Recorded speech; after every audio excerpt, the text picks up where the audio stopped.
Good evening. My name is Takiwa Smith. I'm founder and executive director of Science Engineering Mathematics Link, also known as Science Engineering Mathematics Link Incorporated. And I want to welcome you to our Teen Science Cafe. Our Teen Science Cafe is a program of our Math and Science Career Academy, whose goal is to introduce students to STEM careers by providing them with the opportunity to meet and interact with members of the STEM community to learn about STEM careers by the STEM professional or graduate student, sharing their career journey, sharing a little bit about their work, and an interactive demonstration giving you an idea of the type of work they do and or introducing them to their field. So without further ado, I am going to introduce our program coordinator, Ms. Carlin Pounders, who is going to introduce tonight's Teen Science Cafe speaker. Hi, everyone. Thank you for joining us. Tonight, our speaker is Khayla McClinton. She holds a Bachelor of Public Health and is a current graduate student and research assistant in the Masters of Biomedical Sciences program. She is currently a CRI, that's Clinical Research Interviewer at Emory University, and a National Institutes of Health Biomedical Research Intern with the University of Hawaii. Kayla has some tech experience, such as programming video games and working with biotechnology.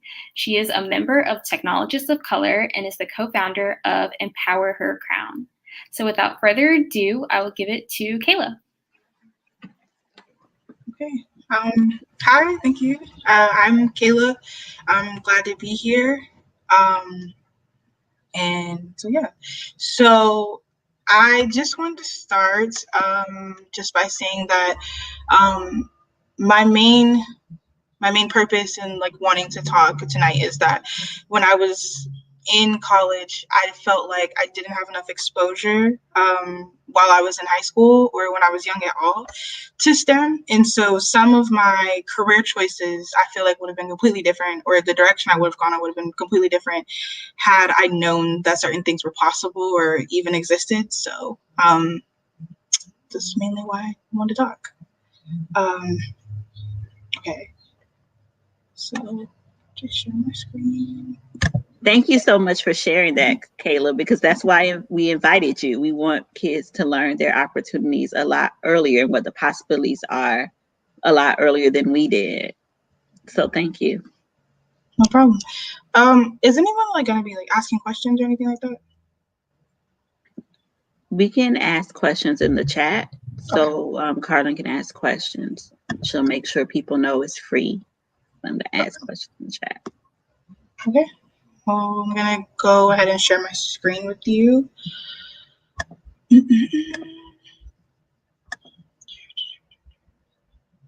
Let's do this.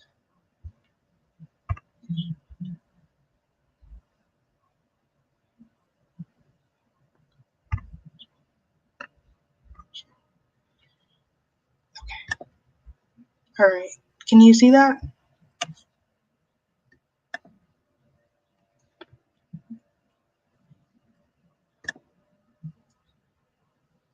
Yeah. Okay.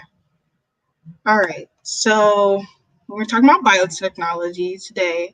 I do want to put emphasis on the fact that I am a biomedical major, but being in biomed allows me a lot of exposure to work with biotech and devices and other scientists who strictly work in the technology realm. And I also wanted to put emphasis on the fact that a lot of me being in this field allows me to be a part of conversations when it comes to the first field of defense in medicine. And I feel like there's not a lot of people in underrepresented communities that have a voice in these conversations. So my big goal is to just make sure that, that voice is there and that the perspective of underrepresented communities are there at the beginning of the conversation in medicine. All right. So like she said, I am a member of Technologists of Color, and I do work for Emory, which is something new for me, but yay, big girl jobs. I'm also a member of Black Women in Clinical Research. It's a growing group that is diversifying the clinical research field and giving more people of color exposure and opportunities in clinical research. And I do go to Georgia State. I work in the research lab with Dr. King. We are working on universal vaccines, and I'll explain more about that later. And then with the University of Hawaii, I'm working on a research project this coming summer regarding COVID and the COVID vaccines and antibody production. And then I'm also a member with Georgia Bio, which is like a organization that kind of links teachers and students and mentors and things like that who are all in different areas of the science field together. So this is something that's pretty cool because I didn't know that it existed until I was in grad school. So that would have been very helpful. I am the second oldest of 11 children, and I am a first generation student. So I am the first of all of my siblings to go to college, and I am the first to be in grad school. So it's been a bit of a journey with a family who's had no one who's been to college before. So what is a biomedical scientist? A biomedical scientist is somebody who investigates illnesses and diseases, and they help to develop technology that assist with improving health conditions. And I would give an example that's more like someone who directly works with diseases. So if you're in the lab or, collecting samples, dealing with like community direct issues within that realm, I would consider you to be more a biomedical scientist. And then you have your biomedical engineers who focus mainly on the actual development of these devices. So as pictured here, you have the prosthetic leg. This is one of the newer models that have been being created. And then you have like artificial hearts, the new ability to use stem cells to create organs such as beating hearts without having to have a host, things like that. So it just depends. I bring both of these points up because I would kind of consider myself to be on the road of being a biomedical scientist and or engineer. And I say that because I find myself to be in both spaces. I find myself in the lab and I find myself in tech heavily. So I probably would just be a scientist and an engineer. But we'll see how it goes. I'm not fully there yet. So can you hear me? Yes. Are we supposed to be seeing the prosthetic leg right now? Wait, hold on, go back. Can you not see it? No, we don't see a slideshow or anything. It's a blank screen. Gotcha. Hold on. Okay.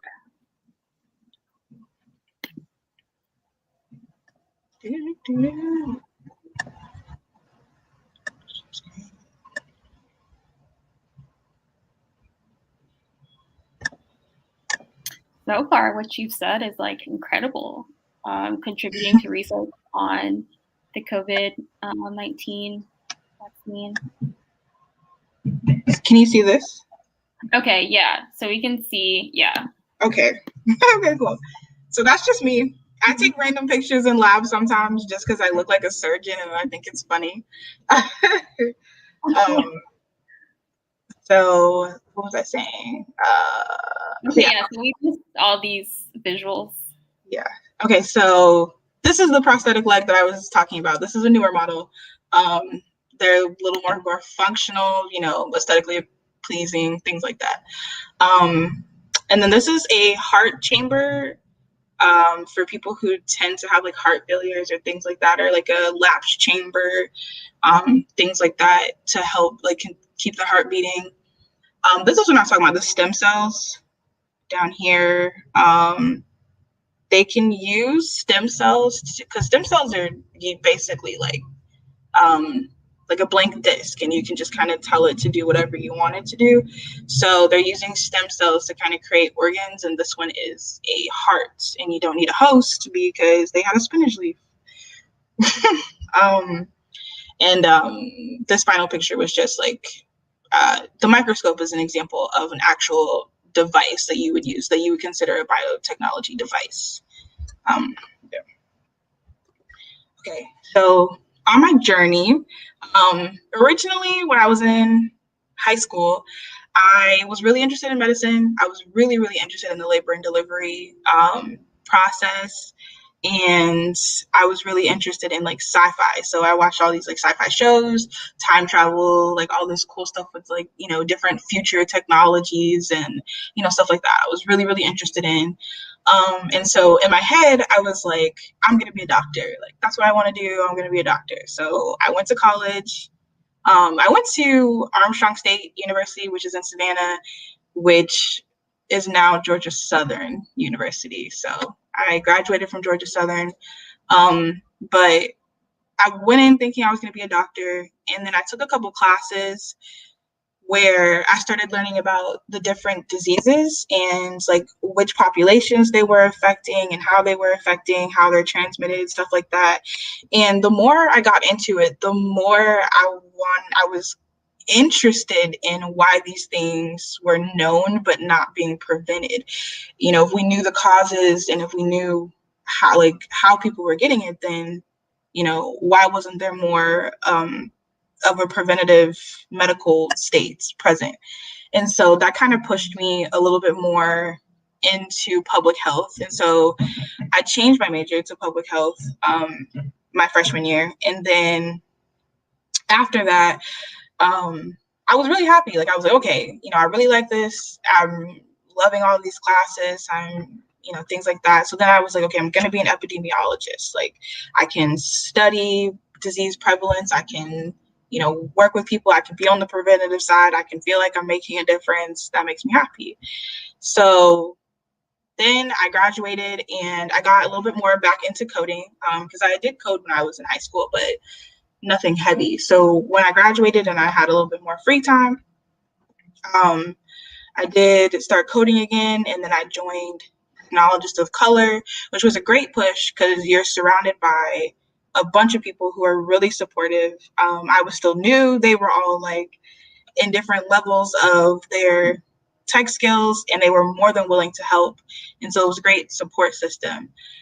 But the further that I got into coding and then, you know, getting into the public health field and doing stuff like that, the more I started to want to be able to be closer to the front end of the conversation, like not just preventing for someone from getting a disease, but like how, like the step further, how much more could I actually contribute? And since I really, really, really like was having fun with the tech, I was like, what can I do to bring both of these like into my main career?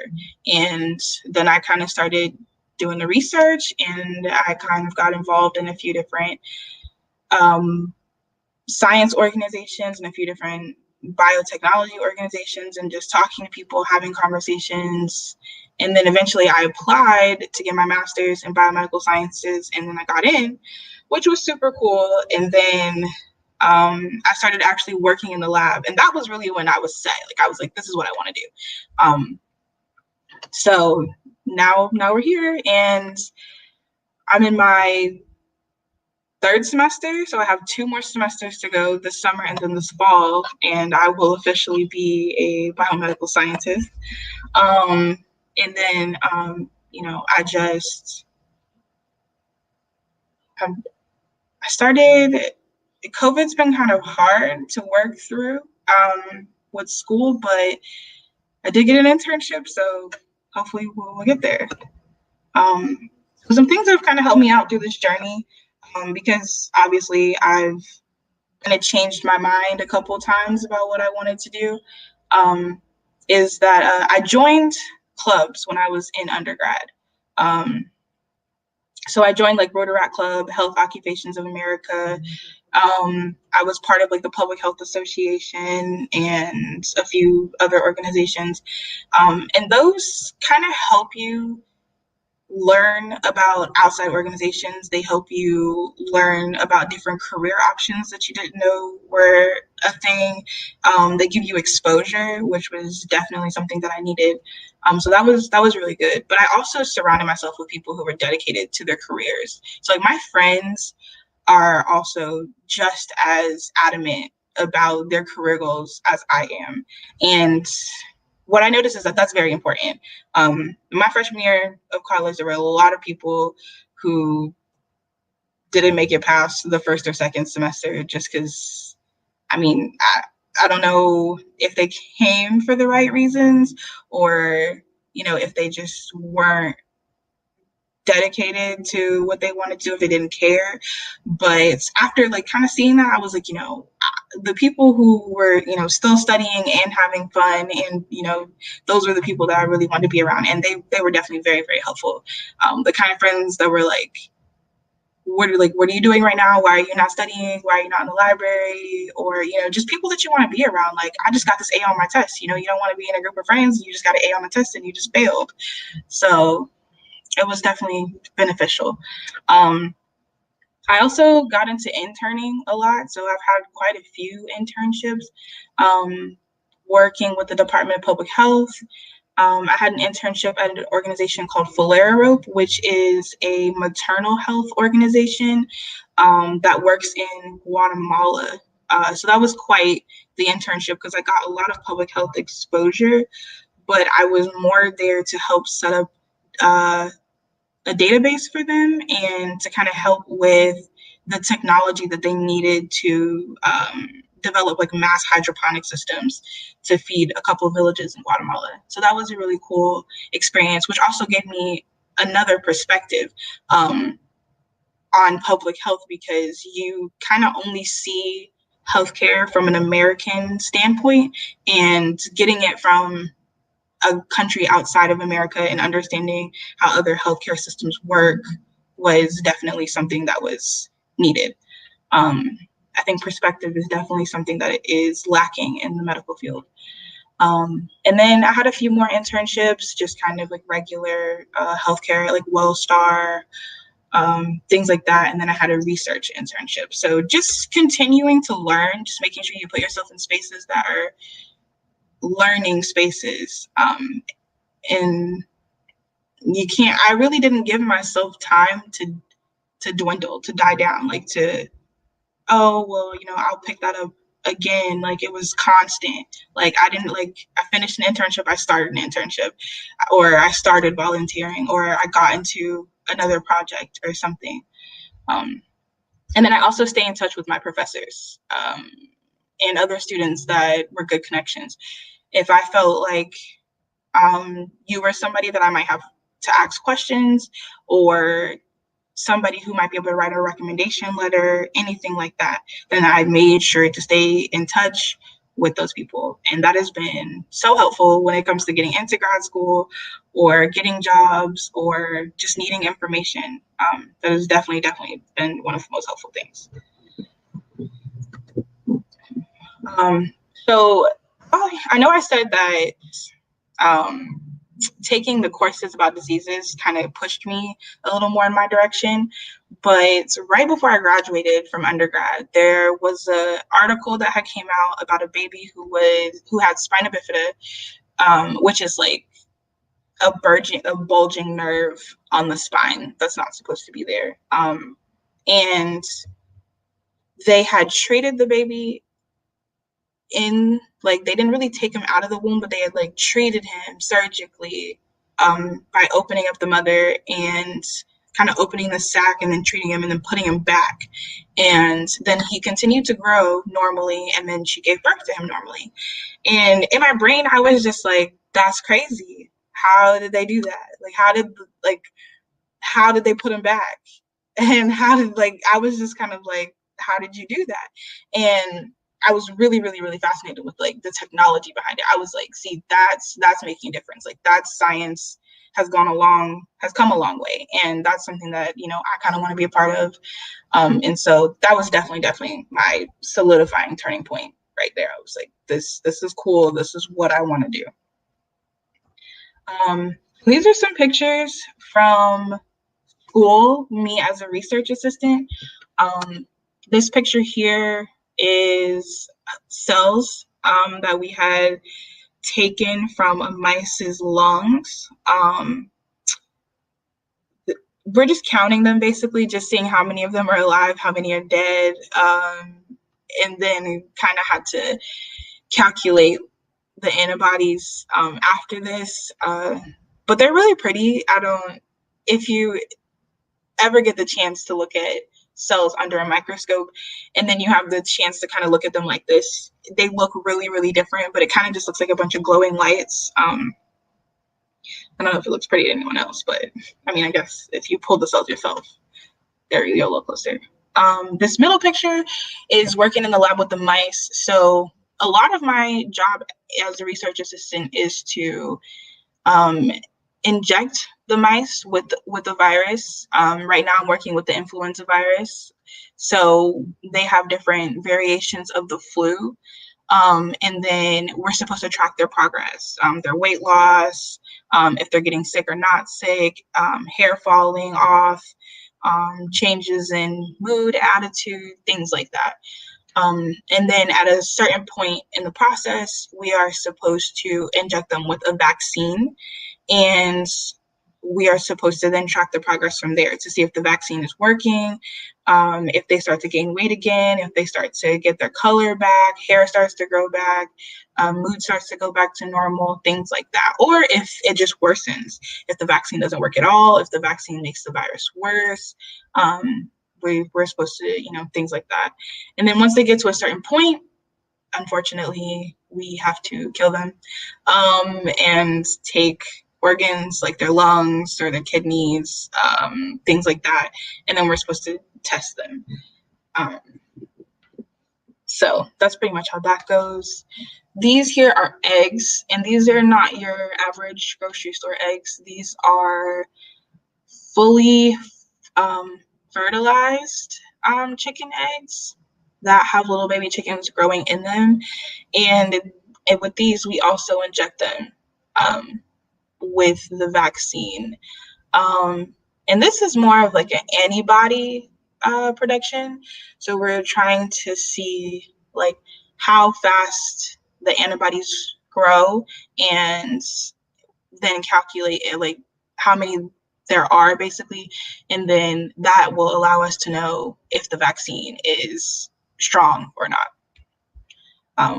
These experiments typically can take anywhere between 14 days to a month to do. Sometimes I'm in lab from like 8 a.m. to 6 p.m. So it really just depends. It can be a lot, but it is really fun, and it can really be rewarding when you get to a place where something's working, or you were able to prove something. So that's always nice. Basically, like I was saying, I work with the influenza vaccines. And so right now what we're looking for is a universal vaccine. We have flu vaccines that we know of that we're giving people that work, but we're looking for a universal vaccine because influenza mutates so fast that we have to come out with new strains of the vaccine all the time, or there's just new strands floating around and you never know which version anyone has until they go to the doctor, and then they have to get tested, and then it's like you have this version or that version. And so they're trying to figure out what the common denominator is between all of these mutations of the virus. And so if we can have one universal vaccine, it would be a lot cheaper, it would be a lot easier, and people wouldn't have to continue to worry about the flu. And then working in clinical research, so my job is working in clinical research. I work with older people, like 65 and up. And the study that I work with is a preventative study. So we're trying to make sure that people who are 65 and over are not falling and like breaking their hips or like hurting themselves, things like that, keeping them independent and, strong and healthy. And so our study focuses on that. We also work with Parkinson's disease patients, and just kind of watching them and helping them and seeing if any of the interventions that we put in place are generally helping. So like I was saying, I really do care about the preventative methods and like making sure that things are kind of stopped before. So that tends to be the space that I work in most of the time. So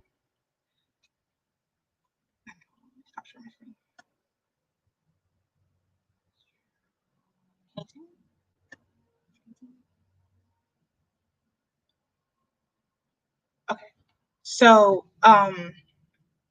the biggest part of biotechnology that I tend to enjoy is the growth of the like devices. So things like being able to turn a stem cell into a kidney or a liver or a heart or something like that, and then being able to treat people who've been on waiting lists for a new kidney or a new set of lungs or things like that sooner. That's like real growth that I've seen. So that's like the biggest part of why biotechnology is a really important field and a really growing field. Even with COVID, the growth of biopharmaceuticals and being able to produce vaccines or being able to just study a virus and learn how it grows, how it functions, how it is transmitted, things like that, just being able to bring some type of answers to the table for health reasons is definitely the main goal. So as mentioned, I also do code, and I've coded some video games, and I've won a couple competitions for coding video games. So I wanted to kind of show you guys like the foundation of how to basically code a video game, or the simplest way that I learned.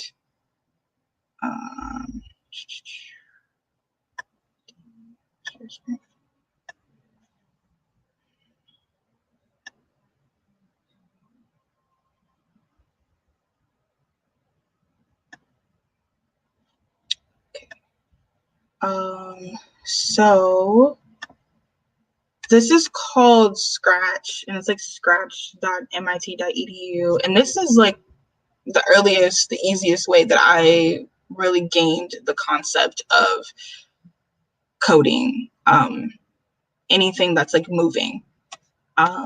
So you have your little person here, who is basically your main character for your game.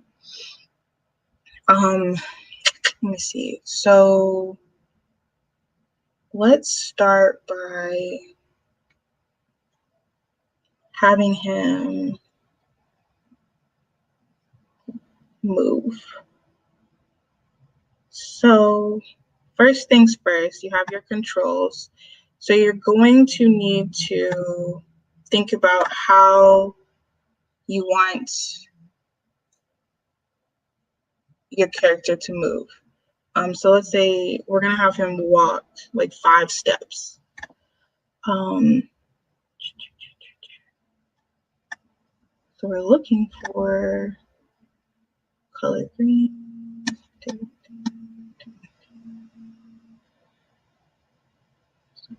And we're looking for a control.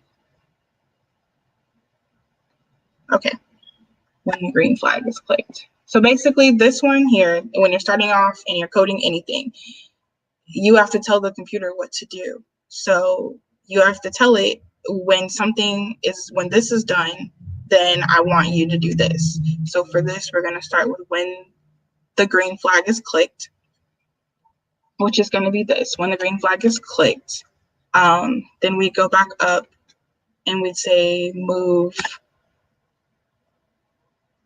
5 steps. And then we go in and we click the green flag, and he's going to move 5 steps. And then we can set it to anything else. We can take this off and we can go to, he can turn 15 degrees, or he can turn 30 degrees, or 90 degrees. You can do things such like that. You can have him speak. You can have him say hello. Hello. You can have him say,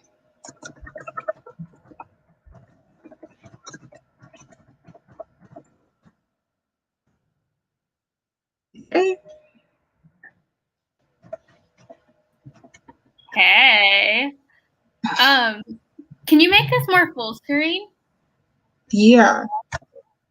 So it can be clear for us to see. Hold on. Let's see. Where are you guys? I'm not sure if I could do it.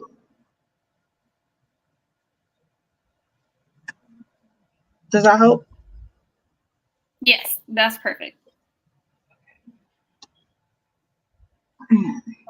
Okay. So do you guys have anything that you want him to do?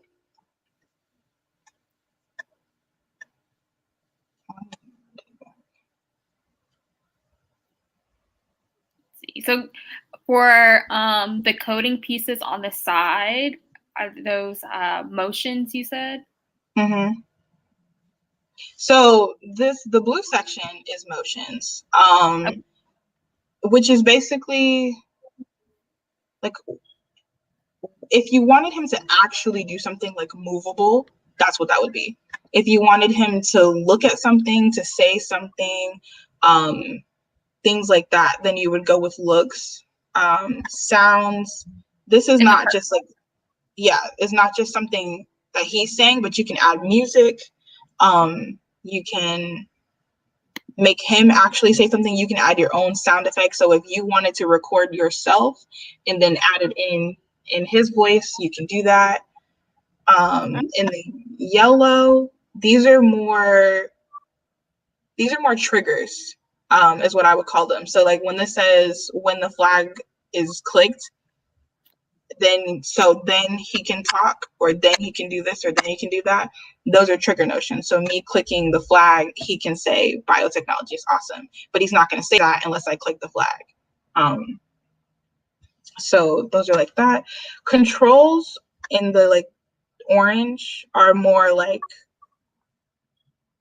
loops. So it's telling you to wait. So I would put this here if I was going to say when the green flag is clicked, wait 5 seconds and then have him say biotechnology is awesome. And then I can click it and it'll count to 5 and then it'll say it. So those are more so what those are for. You can have it repeat.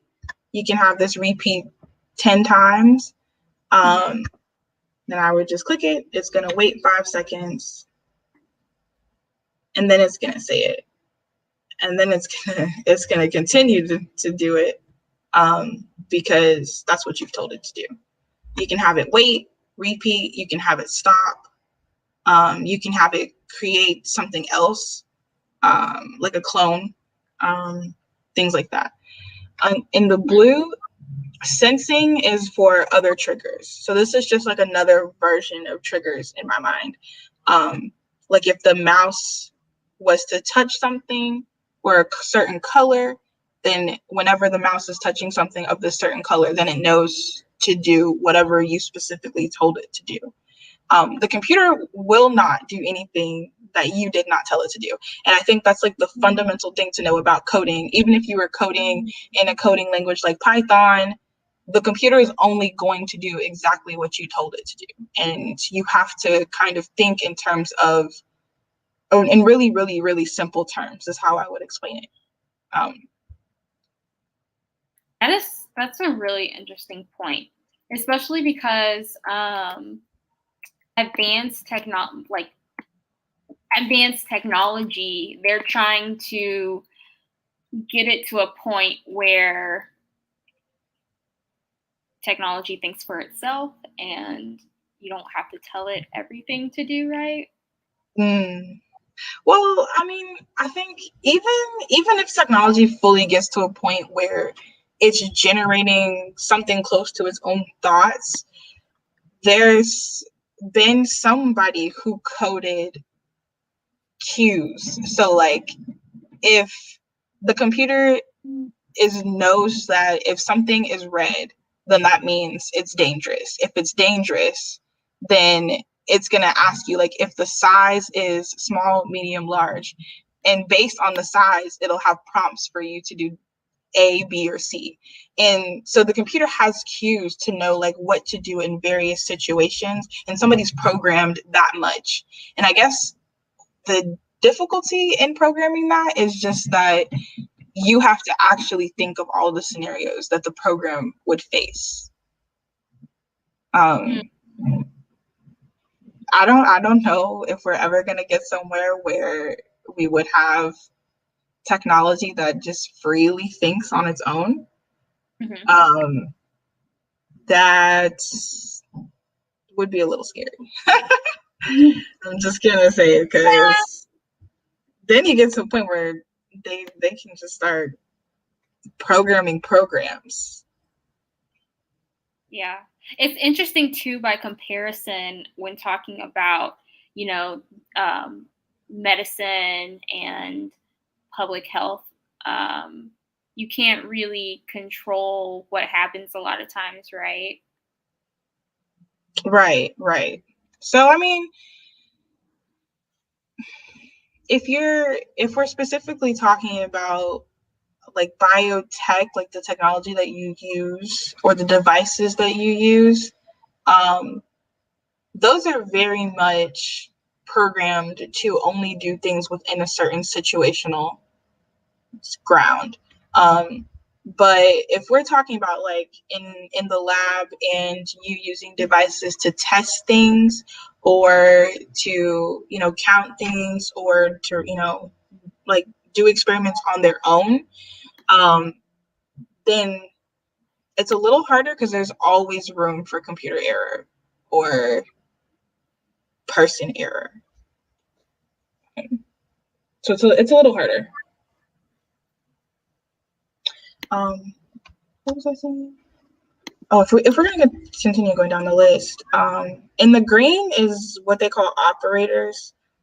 So this is basically just like math. When you will get to a point when you're coding where you constantly telling the computer what to do repeatedly when you need it to repeat a cycle or repeat an answer or a technique is gonna get tedious. So you would just get to a point where you're having the computer do its own math, and that's basically what these would be for. And then you have these ones are like your own variables, but you get to this point when you kind of start to understand how to put all of these together. When you're making your own variables, that's something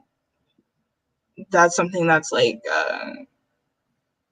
I want to say like advanced beginner coding. You start to get to a place where you really know how to tell the computer what you want it to do. This is a really great program for youth. What is this it? This is free. Just so you know, you can just literally Google it. It's scratch.mit.edu. So this is something that MIT University had developed to kind of help give that introduction to coding. Okay, yeah, I haven't, you're introducing this to me and I'm sure other people that are watching as well. I haven't heard of this one before.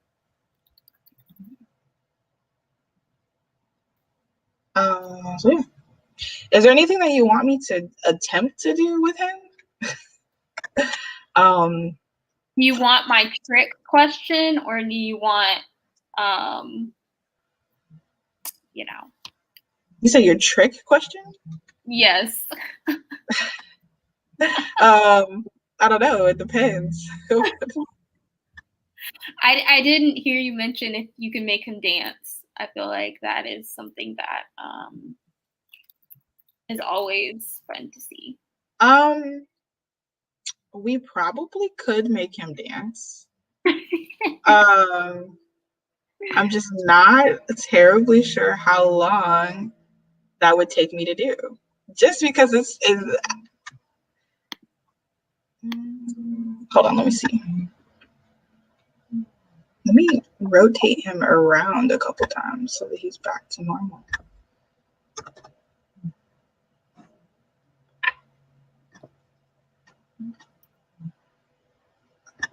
Okay. Let's see.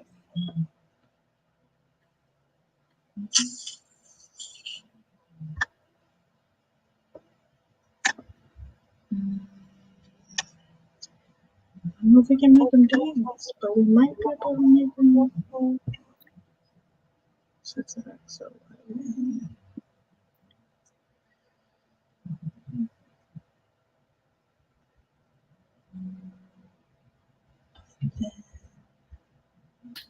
So I did put that at this point, yes, if anyone watching wants to see, what we can make this animated creature do by coding, put it in the comments, put it in the chat. At this point in time, we can also take any questions that you have. I just want to say that, Kayla, you shared so many good tips that students especially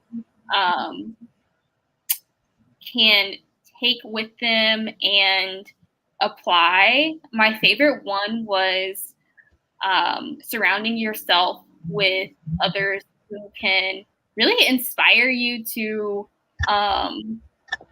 do well in school and in your studies. I think that is something that, at least when I was coming up, I'll put it this way. When I was coming up, it wasn't exactly cool to be, that smart person in class. But in saying that, I hope that up until now, that mindset has changed. And I definitely think that part of the work that goes into exposing kids to STEM is letting them know how cool it is, just as you shared from your experiences and the photos, and how it's not, what's the word? It's cool and it's fun, and you should want to do well in school, right? Yeah. Can you talk about that?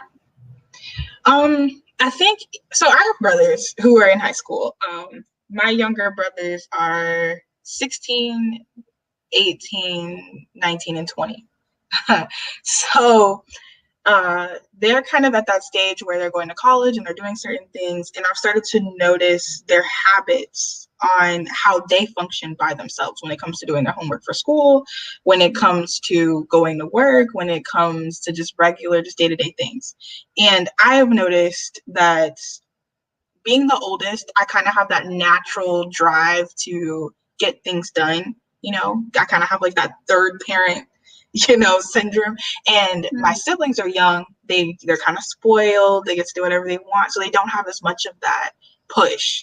And so, my parents are like, oh, they just need to go to college here. They just need to live like near us. And I'm like, no, you gotta let them go. You have to let them be in an environment where A, mommy and daddy are not first line of defense. And B, what happens if I don't do what I have to do? Like, they have to seriously think about that on their own.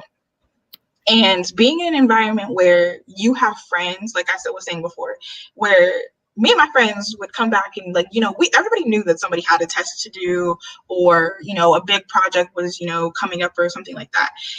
Your friends coming back and being like really distraught over a test. Like, I've watched grown men cry in the middle of the library preparing for a test and coming back and being like, oh, I made an 80, or oh, I got an A, or stuff like that.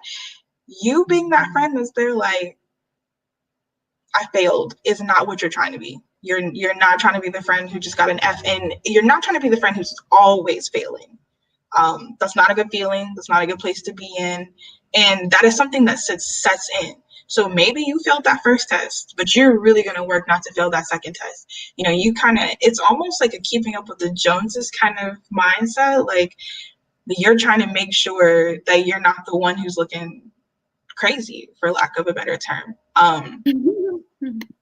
And not to cut you off, but there we have some questions in the chat for you. But I really want to add into what you just said, that when we're talking about STEM, STEM is very challenging, right? So, yes. And that's one of the questions that someone hits on. In saying that, someone asked, that she said that she has a lot of first-gen students. So what advice would you give to them? The first thing I would give to them is, say that they're freshmen going into college. Make friends with the older kids in your classes. The people who might be taking that class because, they're getting ready to graduate and they just haven't taken it yet. The people who have, taken it and they're just kind of, or have taken similar courses and they just happen to be there. Making friends with upperclassmen helps when you need study guides, when you need someone to explain something to you in layman's terms and they already know it. And then they can introduce you to organizations. They can help you get in that door. You're kind of nervous when you first get there, so you don't want to just start talking to people and stuff like that. If you've made friends with somebody who you can kind of get in the door in those spaces with, that is definitely very helpful. I would also say, like, don't look at STEM super scary. I think I kind of went in with a little bit of imposter syndrome and a little scared. Like, I don't know if I'm actually this smart. Like, I'm smart, but am I that smart? And I really had to get to a place where I was like, you're here. You made it here. Like, you're not in college for no reason. They didn't accept you for no reason, And I will say again to my friends, a lot of my friends were engineers when I was in undergrad, and they kind of have that mindset where it's like, I'm the best, I'm the greatest. And even if they're really not, they're going to tell themselves that. And that is something that kind of rubbed off, like, I got this, I can do this, we're going to do this. I'm going to tell you, in high school, I hated math. I still hate math. I do math almost every single day or all the time while I'm in lab. I don't like math. I'm great at science. I'm a great writer. I'm good with history. I'm not a big fan of math, but that did not stop me. I wasn't even that good at math, but that didn't stop me. And that is something that I see a lot of people who really, really, really aspire to be in some form of STEM lose themselves, is that they get into a space of somewhere that they're not usually good at, and they just kind of like, I don't want to do that. And I was very much like, I want to do this. How can I get around this? Or how am I going to learn this? And that's when you start to kind of talk to your professors. Like, I'm not getting this. I'm really not. I really need your help. Talk to your friends who are in your classes with you. They can help you. Quizlet is your best friend. Google is your best friend. Oh, Google? Okay. Google, yes. Google and Quizlet do it, use it. You have so much technology to use in school. And I'm not that old, so I just want to say I made it through undergrad and never had my own personal laptop. And I bring that to point only because school was hard.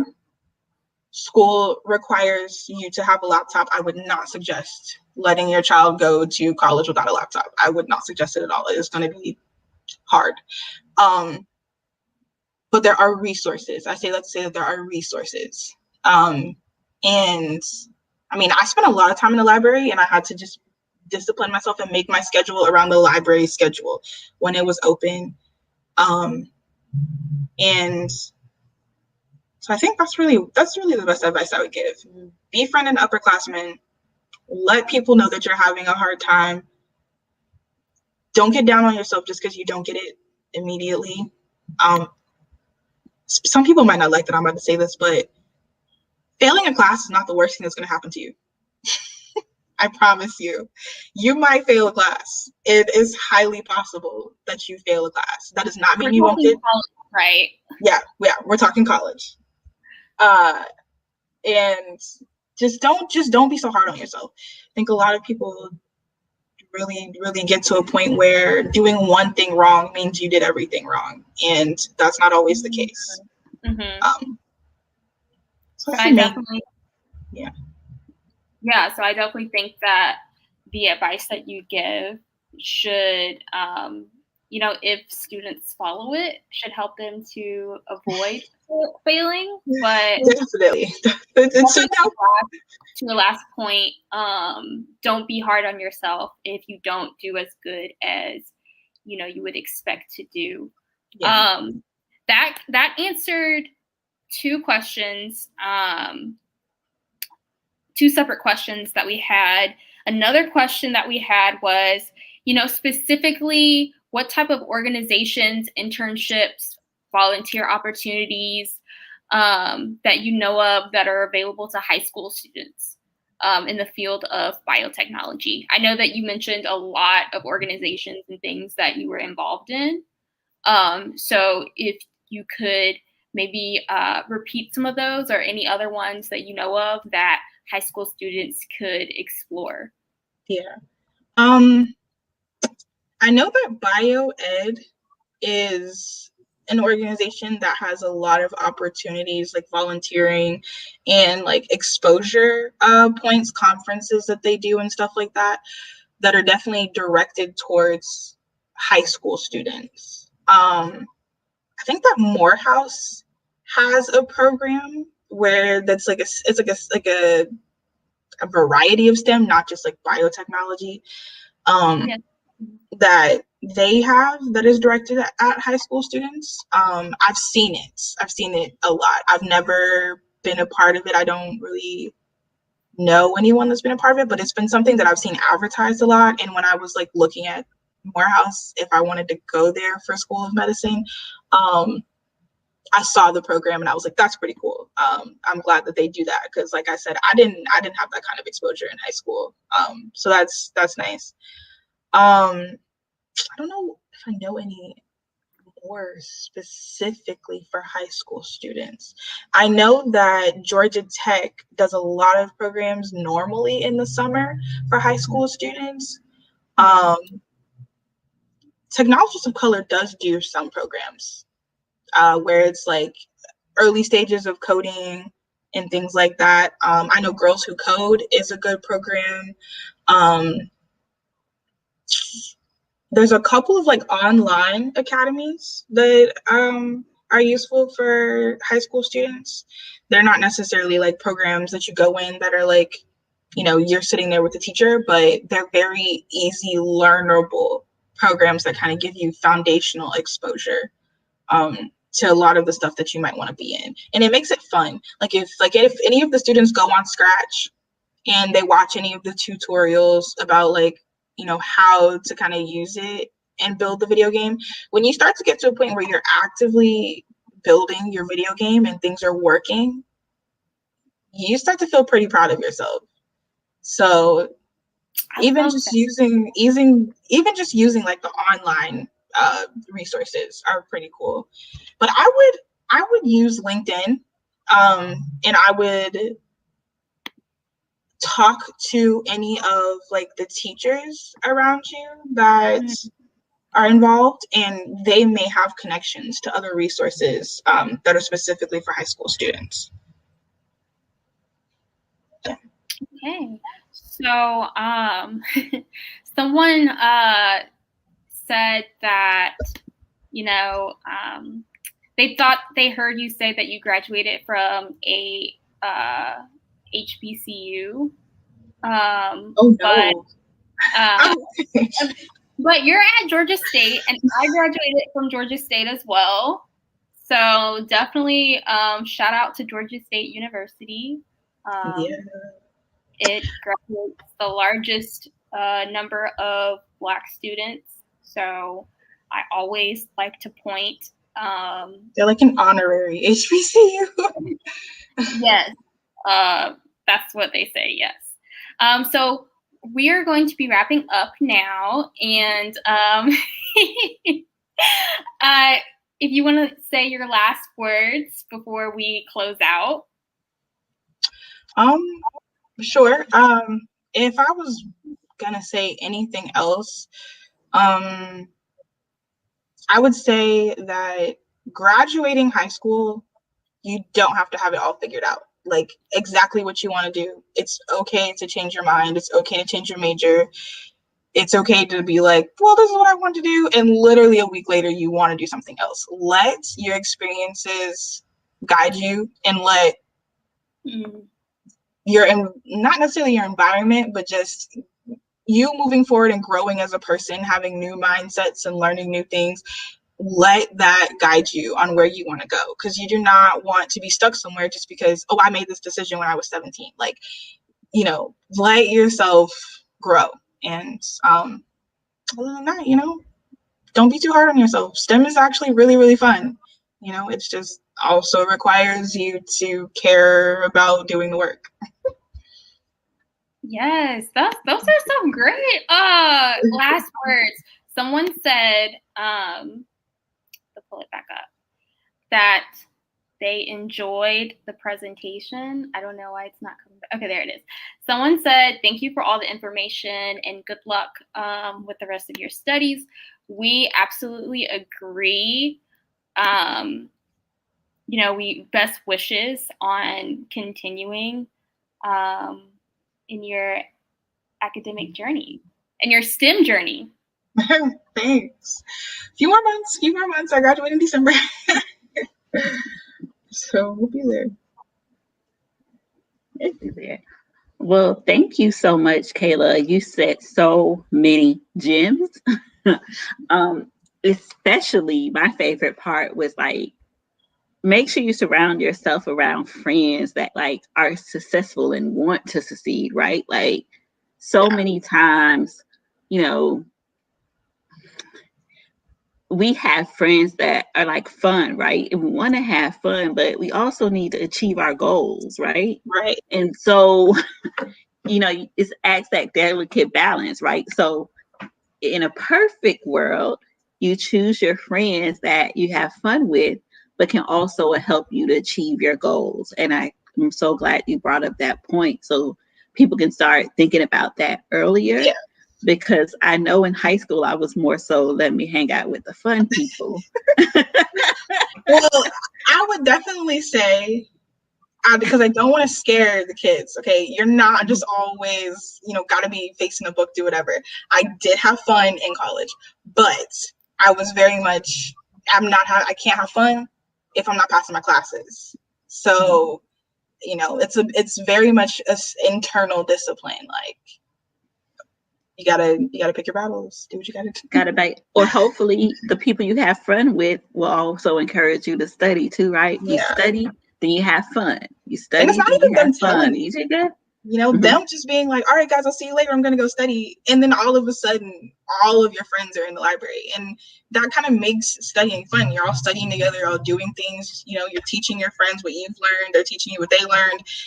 It just starts to become a normal thing, So it's okay. No, I get it. I was an engineering major, and we would, cook and study, go to the grocery store and study, because you're college, you can't eat out all the time, right? So those are the type of things that really make it important, like choosing your network. And so Carlin put a survey in the chat. So whether you are watching live or catch the replay later, please be sure to take a few moments to fill out the survey. It is important to help us get feedback on how you like the Teen Science Cafe, how you like Kayla, and allow us to continue to bring speakers like Kayla that can help you learn what the possibilities are on what you can do as a STEM professional. I know that I didn't meet, I think in pre-college, I met 2 STEM professionals. I didn't meet anybody that I wanted to, that was a chemical engineer, and that's what I wanted to be. And so you all have this privilege of getting the opportunity to meet STEM professionals and have them share their journey. So thank you so much, Kayla, for making time and sharing your journey, and especially the point that a lot of kids, when they think of biomedical, they want to be doctors, right? But being on that front end of the treatment and learning the diseases and studying it, pretty much, I have a friend who's a biomedical researcher, and he says, we're the people that tell the doctors what to do. Exactly. Yeah. I would also like to say, I know that I didn't have like a lot of resources to give you for high school students, but I have a lot of connections to a lot of people who are in the medical field and engineering, any other areas of STEM. So if you need a mentor, just send me an email and I could probably help you out. Okay. That would definitely be And helpful. we can put your email in the chat for people. Yeah, no problem. Okay. All right. Well, thank you so much for joining us for the Teen Science Cafe. Whether you have watched us live or catch us on our YouTube channel, we hope that you got a lot of gems from Kayla. We're certain that you did. But also, if you are interested in biomedical technology, that you got some guidance on how to shape your career path and decisions that you can make in middle school and high school, in college, in grad school, to pursue that career path. Kayla was a great example for that. And thank you so much, Kayla, again. Any last word, Carlin, before we log off? Or yes, we have another program event actually this Saturday. It's a part of our exploration of the environmental sciences, and we will be looking at the influence of dust in the atmosphere and even in outer space. So I definitely encourage you to take a look at our social media channels and go to Eventbrite and register. Okay.